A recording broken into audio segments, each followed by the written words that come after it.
money supply is C plus D, or we say money supply is M times H.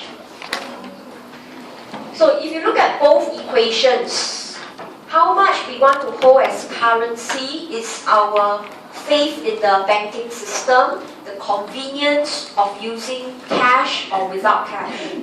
Okay? M times H, and H is C plus R. How much R is set is based on the central bank, how much you want them to put as cash. So all these variables you can see, they are totally independent of interest rates. Right? Our behavior of holding currency, our behavior of putting money in the bank, we are actually not looking at interest rate. Interest rate is a very small component. It is more for convenience and for security purpose. Look at the R.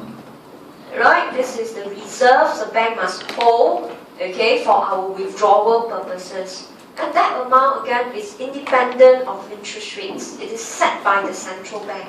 So in this case, when we look at money supply, alright, so if we attempt to draw the diagram,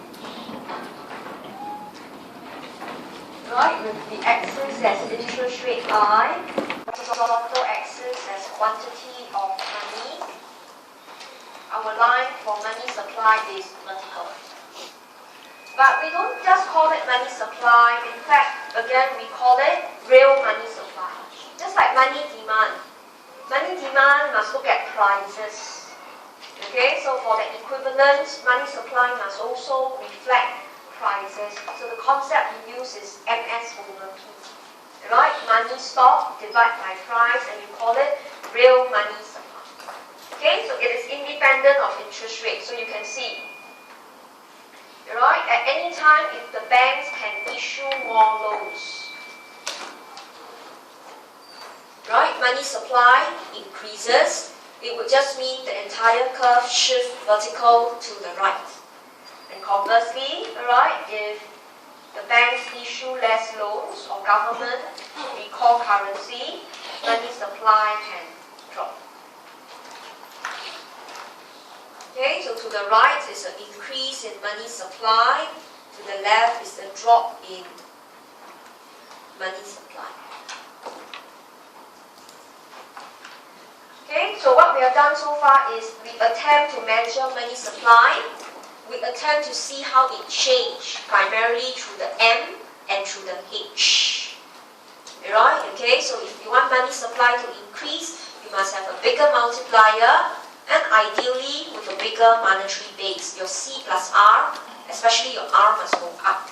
Then your money supply can go rightwards. Okay? But now we want to specifically discuss what can government do. Over here, it will be just on our own practices. How much we want to set as currency, how much we want to put as deposits. But, okay, the next section of discussion is specifically the role of government. Okay, the role of government.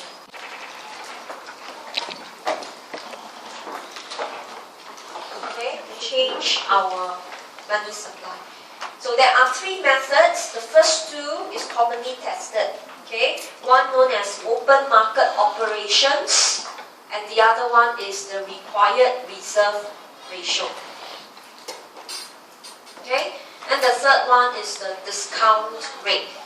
Right? Okay, so make sure you cover the first two very well because it's commonly tested in section A. So open market operation, in short, is OMO. Right? Okay, in short, we actually say it is actually government buy or sell bonds.